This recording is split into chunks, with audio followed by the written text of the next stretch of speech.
Hello students, आज आप हमारे वीडियो पे बीकॉम फर्स्ट सेमेस्टर हिंदी के नए सिरे से का सारांश और एक वाक्य पढ़ने जा रहे हैं। फर्स्ट मेन एक वाक्य में उत्तर दीजिए। एक डॉ मोतीलाल जोतवानी का जन्म कब और कहाँ हुआ था? उत्तर डॉ मोतीलाल जोतवानी का जन्म 13 जनवरी 1936 को रोहरी, पाकिस्तान में हुआ था। डॉ मोतीलाल जोतवानी को किस साहित्यिक पुरस्कार से सम्मानित किया गया? उत्तर डॉ मोतीलाल जोतवानी को साहित्य अकादमी पुरस्कार से सम्मानित किया गया। 3. सुरेखा ने लेखक को पत्र में कौन सा उपन्यास पढ़ने का जिक्र किया? उत्तर सुरेखा ने टॉल्स्टॉय का उपन्यास अन्ना करेनिना पढ़ने का जिक्र किया। 4. सुरेखा ने अपनी कौन सी नई पहचान बताई? उत्तर सुरेखा ने बताया कि वह अब श्रीमती सुरेखा दयाल हैं। 5. सुरेखा किस स्थान से लेखक को पत्र लिखती है? उत्तर सुरेखा मुंबई से लेखक को पत्र लिखती है। 6. लेखक को किस प्रकार का निमंत्रण दिया गया था? उत्तर लेखक को सुरेखा ने मुंबई आने पर मिलने का निमंत्रण दिया। 7. सुरेखा किस अखबार के विभाग में काम करती है? उत्तर सुरेखा अखबार के फोटो कंपोजिंग विभाग में काम करती है। 8. सुरेखा ने किस रेलवे यात्रा का जिक्र किया? उत्तर सुरेखा ने राजधानी एक्सप्रेस की यात्रा का जिक्र किया।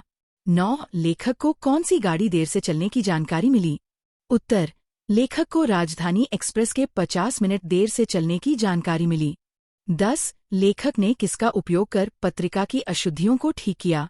उत्तर लेखक ने पेन का उपयोग कर पत्रिका की अशुद्धियों को ठीक किया। 11. किस ट्रेन में यात्रा कर रहे हैं मुख्य पात्र? राजधानी एक्सप्रेस। 12. पत्रिका में कौन सी गलतियां लेखक को परेशान कर रही थीं? उत्तर मुद्रण की गलतियां और पैराग्राफ की गलत जगह। 13. युवती कहाँ काम करती है? उत्तर एक अखबार के दफ्तर में। 14. किस तकनीक का उल्लेख लेख में हुआ है जो अब पत्रिकाएं छापने में उपयोग होती है? उत्तर फोटो कंपोजिंग। 15. युवती का नाम क्या था? उत्तर सुरेखा। 16. सुरेखा की शैक्षणिक योग्यता क्या है? उत्तर दिल्ली विश्वविद्यालय से BA और NI.IT से कंप्यूटर प्रशिक्षण। 17. सुरेखा कहाँ रहती है? उत्तर बांद्रा, मुंबई में। 18. किसने सुरेखा को स्टेशन पर छोड़ा था? उत्तर सुरेश, उसका बॉयफ्रेंड। 19. सुरेखा किस कारण से परेशान थी? उत्तर सुरेश ने विवाह कर लिया था, लेकिन वह अब भी उससे प्रेम करता था। 20. यात्रा के अंत में किस स्टेशन पर दोनों उतरते हैं? उत्तर हजरत निजामुद्दीन स्टेशन। 21. लेखक को पत्रिका में किस प्रकार की गलतियां मिलीं? उत्तर छपाई की गलतियां और पैराग्राफ की गलत जगह। 22. सुरेखा के बॉयफ्रेंड का नाम क्या था और वह किससे परेशान थी? उत्तर सुरेखा का बॉयफ्रेंड सुरेश था। वह परेशान थी क्योंकि सुरेश ने विवाह कर लिया था पर अब भी उससे प्रेम करता था। 23. सुरेखा ने किस प्रकार की काम की जानकारी दी? उत्तर सुरेखा लेजर प्रिंटर पर काम करती थी और बताया कि पत्रिकाओं में मुद्रण गलतियां कैसे होती हैं। 24. लेखक ने सुरेखा की स्थिति को कैसे समझाया? उत्तर लेखक ने कहा कि सुरेश एक स्वार्थी और कमजोर व्यक्ति है और सुरेखा को इस संबंध को फिर से परिभाषित करना चाहिए। 25. गाड़ी के सफर के दौरान लेखक और सुरेखा के बीच किस प्रकार की बातचीत हुई? उत्तर लेखक और सुरेखा के बीच मुद्रण त्रुटियों, कामकाज और सुरेखा के निजी जीवन से जुड़े विषयों पर बातचीत हुई। 26. पत्रिका की कहानी में किस पैराग्राफ की स्थिति गलत थी? उत्तर नीचे का पैराग्राफ ऊपर होना चाहिए था लेकिन वह गलती से नीचे आ गया था। 27. सुरेखा ने लेखक को क्या सलाह दी थी जब उसने मुद्रण की त्रुटियों को देखा? उत्तर सुरेखा ने बताया कि प्रूफ की गलतियों को प्रिंटिंग प्रक्रिया में सही किया जा सकता है यदि ध्यान से प्रूफ पढ़े जाएं। 28. लेखक ने सुरेखा के प्रेम संबंधों पर क्या टिप्पणी की? उत्तर लेखक ने कहा कि सुरेश कमजोर और स्वार्थी है और सुरेखा को इस संबंध को पुनः परिभाषित करना चाहिए। 29. सुरेखा किस प्रकार की यात्रा कर रही थी और किसकी संगति में? उत्तर सुरेखा मुंबई से दिल्ली जा रही थी और लेखक के संग यात्रा में बातचीत कर रही थी। 30. लेखक और सुरेखा के बीच संबंध कैसे बदलते हैं?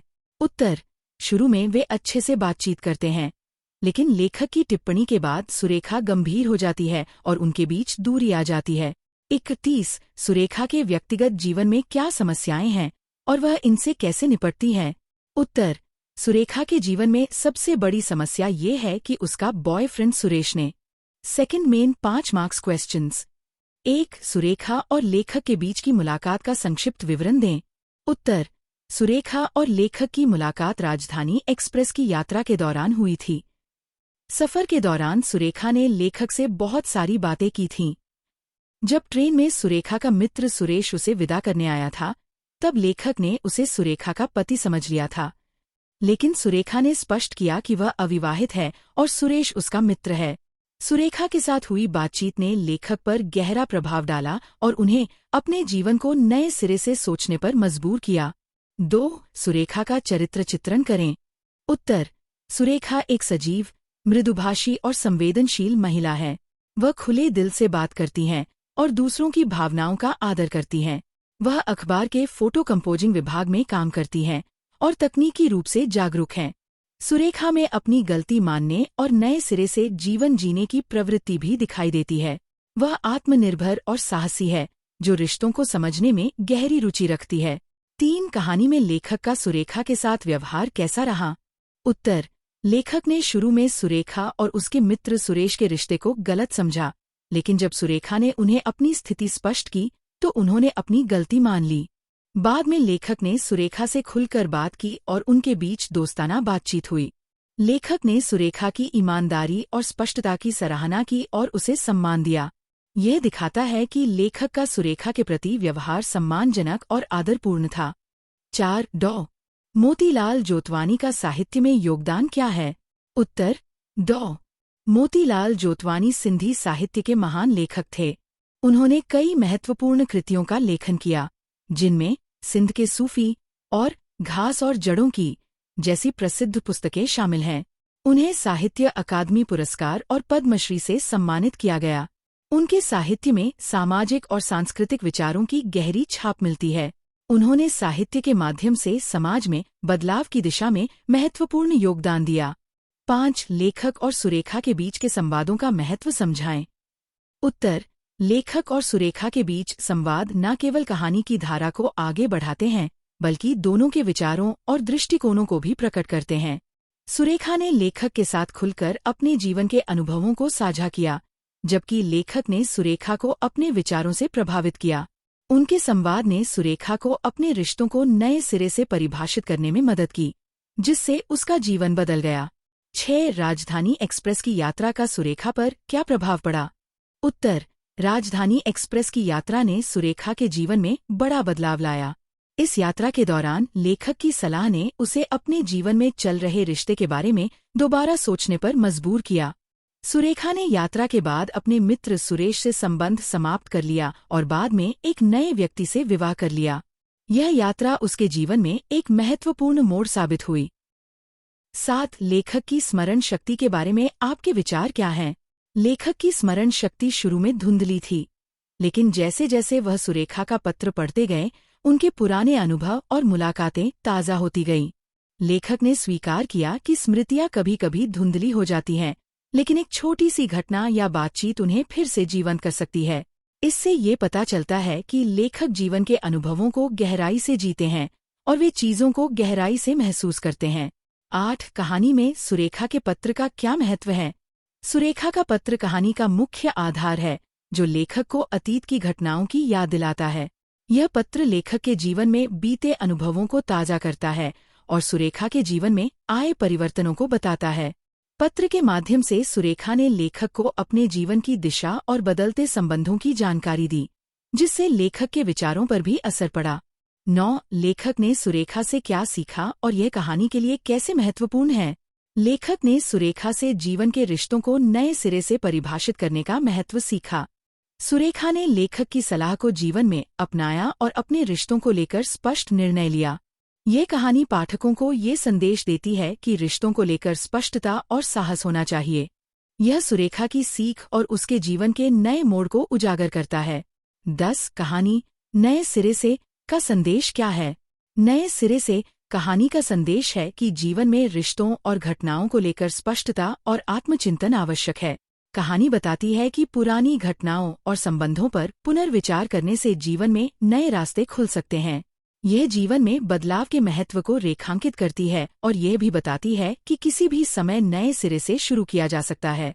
11 राजधानी एक्सप्रेस के सफर के दौरान लेखक और सुरेखा के बीच हुए संवाद का महत्व क्या है? लेखक और सुरेखा के बीच हुए संवाद से ये स्पष्ट होता है कि अनजान लोगों के बीच भी आत्मीयता और समझदारी का विकास हो सकता है। संवाद में मुद्रण त्रुटियों, जीवन में व्यक्तिगत समस्याओं और प्रेम संबंधों पर चर्चा होती है। सुरेखा के निजी जीवन की जटिलताओं पर लेखक की टिप्पणी से सुरेखा के दृष्टिकोण में बदलाव आता है और यह संवाद उनके संबंध में नए पहलुओं को उजागर करता है। 12 पत्रिका में मुद्रण त्रुटियों से लेखक की असंतोष की भावना को समझाइए।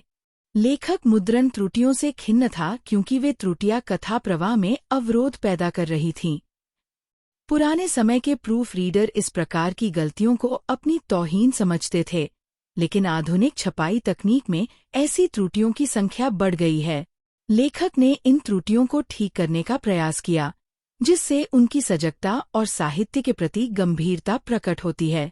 13 सुरेखा और लेखक के बीच के संवाद में सामाजिक और नैतिक मूल्यों पर किस प्रकार चर्चा होती है? लेखक और सुरेखा के बीच हुए संवाद में सामाजिक और नैतिक मूल्यों पर गहन चर्चा होती है, विशेष रूप से प्रेम और विवाह के संदर्भ में। लेखक सुरेखा को बताता है कि उसका बॉयफ्रेंड सुरेश कमजोर और स्वार्थी है क्योंकि उसने विवाह किया है, फिर भी वह सुरेखा से प्रेम संबंध बनाए रखना चाहता है। इस बातचीत में नैतिकता और संबंधों की जटिलताओं को समझने का प्रयास किया गया है। अगर आपको ये वीडियो अच्छी लगी हो तो लाइक और शेयर कीजिए और ऐसे और वीडियोस चाहिए हो तो हिंदी गुरु चैनल को सब्सक्राइब कीजिए।